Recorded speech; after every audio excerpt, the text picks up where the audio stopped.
kidnapping of two friends, after which one of the I remember this killed well. right in front of I remember the other, this very with the premise of the video being, how will someone react if they watch their friend get killed? Let's see how he reacts to his best friend of 5 years being killed in front of him. Obviously, the whole thing was what a good fake. prank. All three people.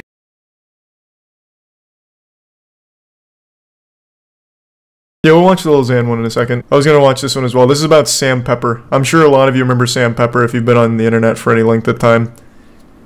Sam Pepper was an old prank channel who got notoriety when he did the kidnapping my best friend and executing his friend in front of him prank. I'm pretty sure it was faked. I'm not really sure, but either way, it was really disturbing and weird. And then he turned into just a full-blown scammer. So he's taken big part in a lot of the NFT scams over the last 4 or 5 months. However long it's been. He's been like an integral part to scamming people in all of these big crypto scams. Yeah, he used to be friends with ICE. He used to go on a lot of their little misadventures. But now he's just a full-time scammer. And I guess when on Sam TikTok, Pepper changed his TikTok description to the 2 words lottery winner, then claimed to have purchased an island in Thailand for $8.9 million, it was certainly bizarre and suspicious. I have a budget of around 10 million. I can drive my speedboat directly in here, put a panoramic window right in here. I shook his hand, 8.9 million, great deal. What was even stranger was that Sam hadn't provided any evidence for this unexpected lucky win. No receipts, no specification as to how much he had won, no news articles about his TikTok winning the lottery. The only evidence he had was his own dumb. Like, they don't even have object permanence I recently won yet. the lottery, as some of you know. And a 7 million view TikTok of him looking at islands in a small wooden boat. So when Sam Pepper was unable to provide any evidence to support the fact that he had any money at all, it was hardly a surprise. As those who know the past of Sam Pepper, from his active persona on Big Brother to his fake pranks on YouTube, know that hey, that's the one I was talking about. Built on lies in a similar fashion to Dan Bilzerian, who he unsurprisingly happens to be an acquaintance of, judging from an Instagram photo taken out the front of Bilzerian's LA mansion. I think unironically, being Sam Pepper has to be truly miserable. The man's entire life, from everything I've seen, has been just living a full-blown lie. And I don't think he even has that much money to his name. I remember not that long ago, I think he was homeless. So he just lives a full-blown fake fabricated life and doesn't even make a living off of it because he has so many problems and just wastes all the money he scams. What a crazy cycle. What a absolutely, truly awful existence. This video will cover the story of a man who faked, frauded, and swindled his way to social media and TikTok success, being exposed at every single point in his journey, yet still managing to maintain his relevancy over a 10-year period, albeit with one of the worst reputations in internet history. All this stuff is fake. Like, we believe it all, but it's really fake. Before he would fake his way to success on TikTok with videos like this one, in which he'd gotten someone to dress up as Justin Bieber. Oh, is that Justin Bieber? Yeah. Oh my god. What do you call a gal from Canada that can't sing? Justin Bieber. Sam Pepper had a prolific reputation on YouTube as one of the fakest pranksters on the platform dating back to the early 2010s. So I worked out, oh, okay, I can do these pranks that these other channels are doing. And he was one of the first internet punching bags.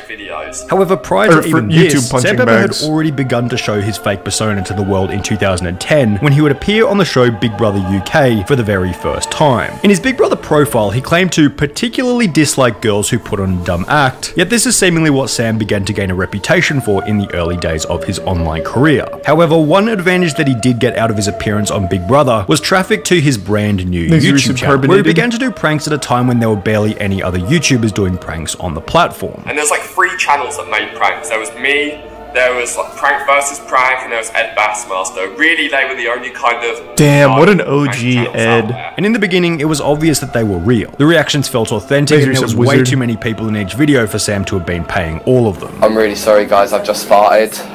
Sorry guys, I just farted. You should have a bit of respect and a bit of manners. Yeah, sorry man. What kind of an animal do you think I couldn't hold it in. What kind of an animal do you think you are? I know, I'm sorry. I did say sorry. Sorry. However, in 2014 and 2015, Sam ran into a problem. Yeah, here it is. Massive levels of competition from other YouTube pranksters who were faking their videos. Then all these other Didn't he go to the UK after Save the Kids? I don't know what he did after that. More and more and more more crazy stuff. Because I come from doing pranks, I'd be like, there's no way they could be doing that. And that's when I worked out all this stuff is fake. This was clearly it doesn't take a genius to know that, man. Pepper and his social media career. Anyone over the age of 14 knows each that. of these fake pranksters have this similar awakening, where they realize they can get way more views if they simply fake whichever reaction they desire, and that there's no actual requirement or guideline saying that their pranks need to be real. Each justify their actions by saying that a bunch of things on TV are fake, or this is fake, or that is fake, and as a result there's no reason as to why their pranks can't be fake either. Now faking, however, 1 month later in October 2014, the growth not only stopped, but it began to lose around 10,000 subscribers every single month. The catalyst for this massive dive in viewership was a video titled Fake Hand Ass Pinch Prank, and after receiving a barrage of criticism from other YouTubers, prank idea. His most recent fake hand ass pinch garnered the most negative attention because he was grabbing women's bottoms without their permission, as well as a trending hashtag on Twitter stating "Report Sam Pepper." He had no other choice but to admit that the video had been faked. I want to say that all the videos were staged and scripted. It goes without saying you can't go around touching people's bums without asking. It was a double whammy, or two for the price of one. Not only had he been exposed for faking pranks, but he also had his name dragged through the mud as a result of the backlash from the video. Sam began posting real pranks again following the expose in the hope that it would fix his reputation. However, as mentioned previously, once your audience knows you faked even one video, they assume they're all fake. Yeah, but you still have the audience to some degree. Subscriber count, so Sam made a decision. It was time to go back to faking his videos.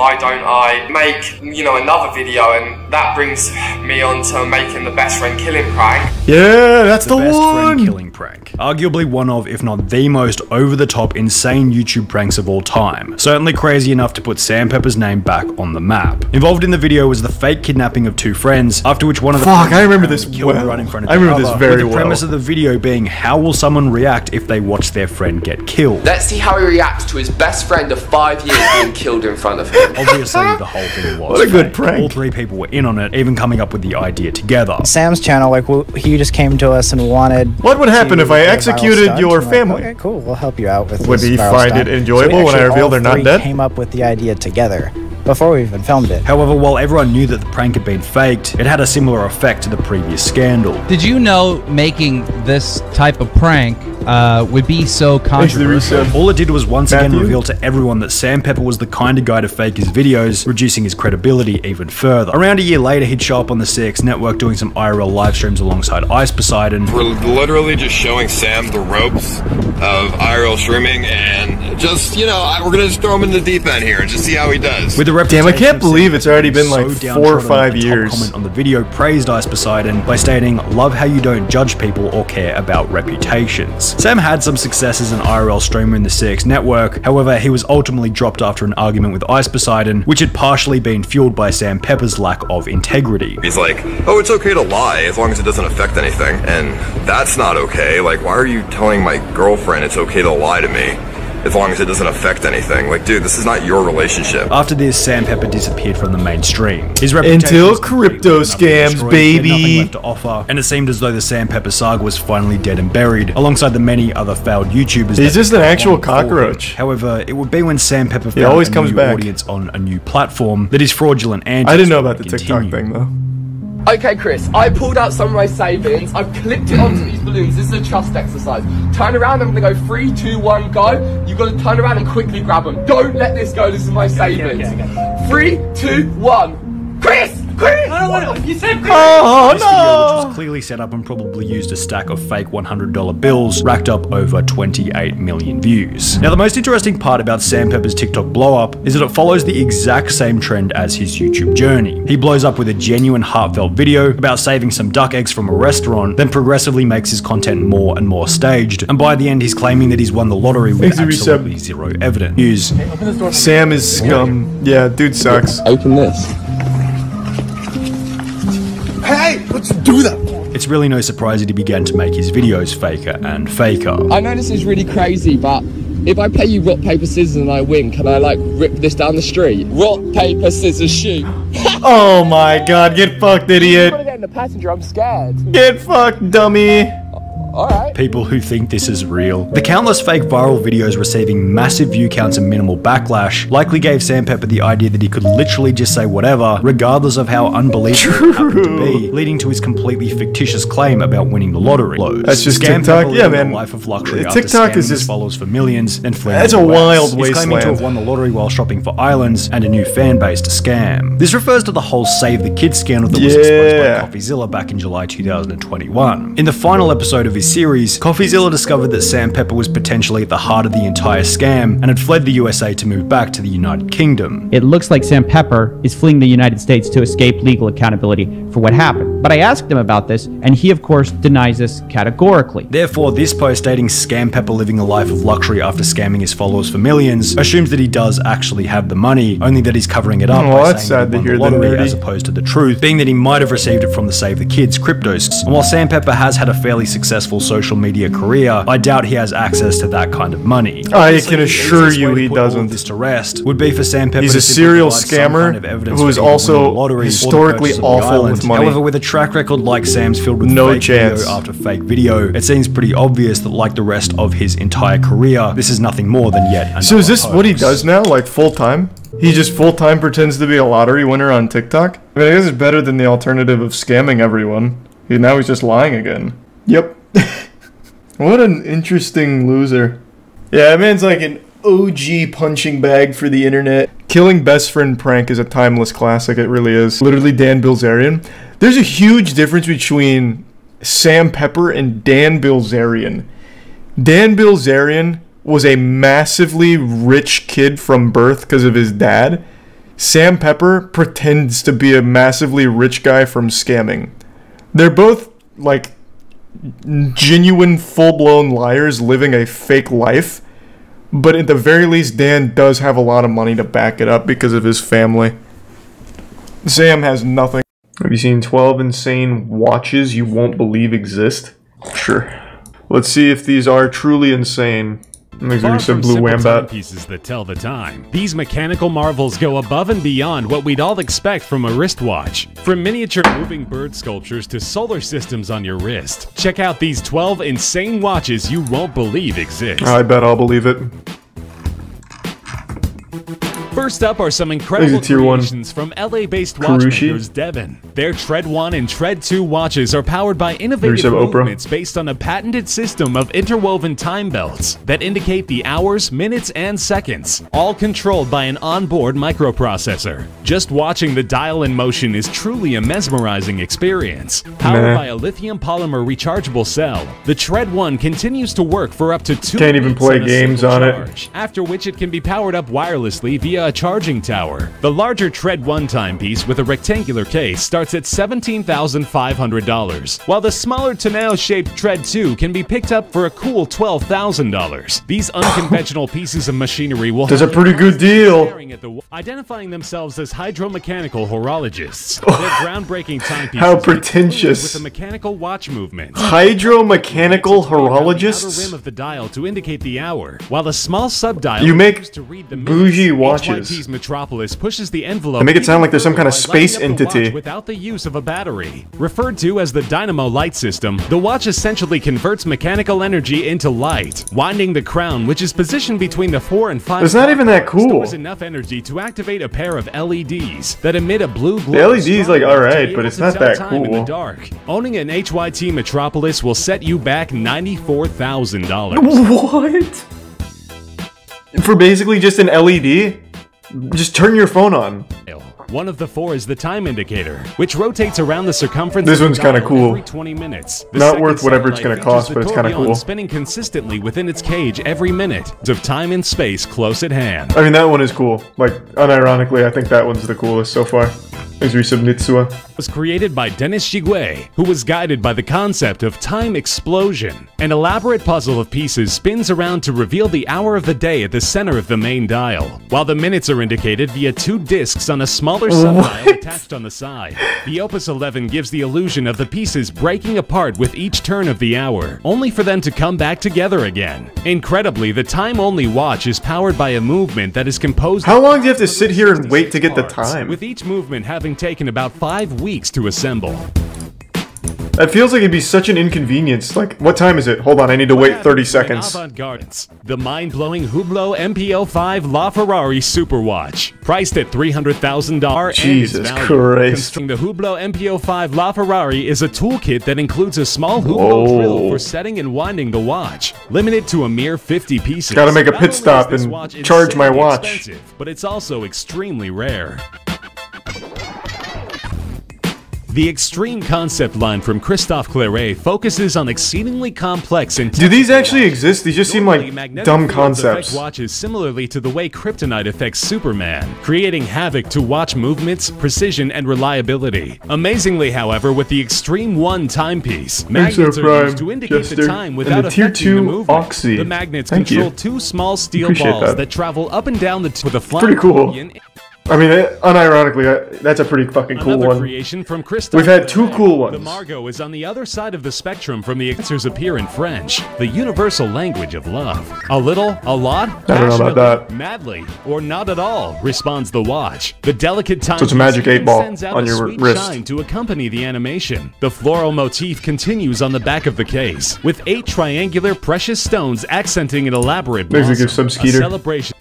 Okay, I don't really want to watch the rest, to be honest. Minecraft videos have 1 trillion views? No, what? Holy fuck. We'll watch that. No, I didn't know that. Watch old people try lean. What? That sounds kind of good. Oh, it's an actual complex video. Oh, I love the title. I'll give it a try. This doesn't bode well. Is this toss? Maybe it is. Okay, never mind. I'm not taking the chance. I'll watch that on my own time, I guess. Watch them get fucking wild. That is an unfathomable number. 1 trillion views is wild. Am I gonna be in here, you think? I've made 3 Minecraft videos.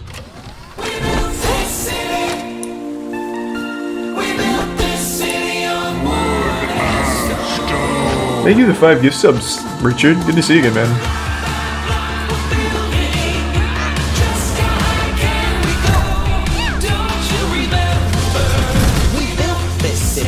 I'm sure I'll be here any minute now.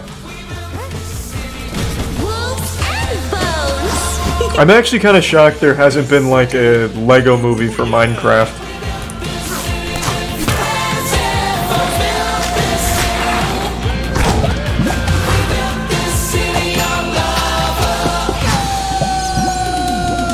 Thanks to Prime Boy and Lloyd.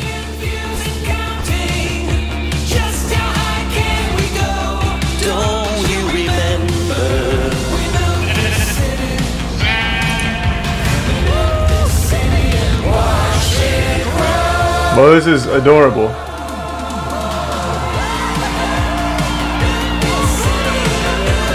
at tier 1 Chalky Milk and the resub Shiba Shiba. I'm sure I was somewhere in there. So I'm assuming this is the first, like, genre to ever hit 1 trillion views on YouTube, right? I can't imagine. I don't even know what else would come close. Maybe Grand Theft Auto? Speedrunners shatter Halo Infinite with fusion coils. How's the speedruns looking for that game? Is out there. The speedruns are dope for the other games. The best first-person shooters ever made, and Halo 4 and Halo Wars. And anyways, Halo Infinite has finally come out, and it's finally time for the new game to be. Has it grown? I imagine it would have shrank with Halo 5. The game was trash. Modifier skulls, grapple hooks to tanks. Wow. All of these things interacting in an open world. Open worlds are known for producing many glitchy and weird interactions. I mean, hell, look at Breath of the Wild. Breath of the Wild is great. To top it off, it also has Halo physics, so who knows what kind of crazy stuff can be found if the right effort was put into it. Well, only 1 week later, and I returned with the boys with spoils. This is 17 minutes? Just 5 days after release, we found a ton of stuff that turns Halo Infinite into an absolute sandbox of possibility. But in Infinite, they are your best friend, greatest enemy, and the key to all things speed. This little guy has huge implications for the whole. That's so simple. I never even thought to try that. I'm only going to be talking about the first few. I was looking for little speedrun routes when I was playing it. The first mission of the game has Chief reasserting his dominance over the Banished by I don't need the update. The speed from the grapple launches the coil into you, and if you land feet first on top of the coil, it actually has collision. If you do it right, you can shoot yourself into the ceiling like this. Once we discovered this, we quickly sought out a way to use it to get out of the map. Using previous knowledge obtained from testing in older Halo games, we can assume that the game is running on a tick-based system, which means that it checks for the physics updates every set amount of times in a second. How do people find this? You're like listening to with it. The walls or ceiling. Between the this is how they times found where it. The game checks for collision. By moving this fast, you can actually outpace the systems in place for keeping you in bounds. By grappling the fusion coil into your feet the right way, you can give yourself insane speed. We call this a coil launch. If you do this in very specific circumstances, and you have a really good launch, you can perform what we call a fusion coil clip. This would instantly break the game wide. I feel like it wouldn't be a real like breaks in tons of times. You still have to do the levels, I think, unless they can find a sequence break. Even though it was possible to get on the roof of the level, it was really hard.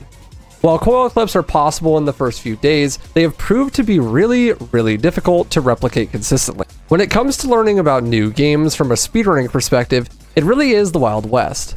There are no rules of engagement. You can skip half the Everyone levels. is just trying to obtain as much information about the game. They already found a way to break those. I imagine. Testing everything from how frame rate I guess it's too early to spoil things, what but weapons deal the most I'm damage. curious to see it.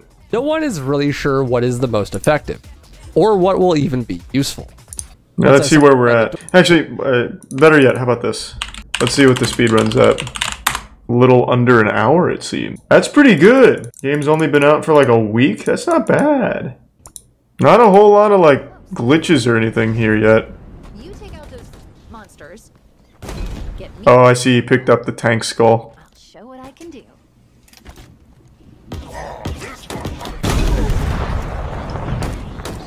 Thanks, resub Playboy. So it looks like you just have to go just to the last place, I imagine, right? Does he ever get it? Come on, baby. Oh my god. Alright, I'll watch that on my own later.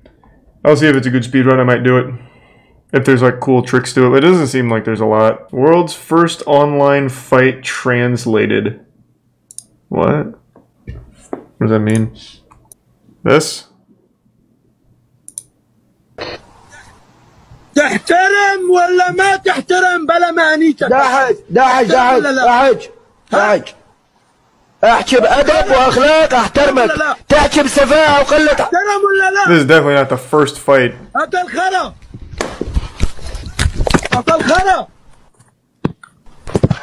أكل خرا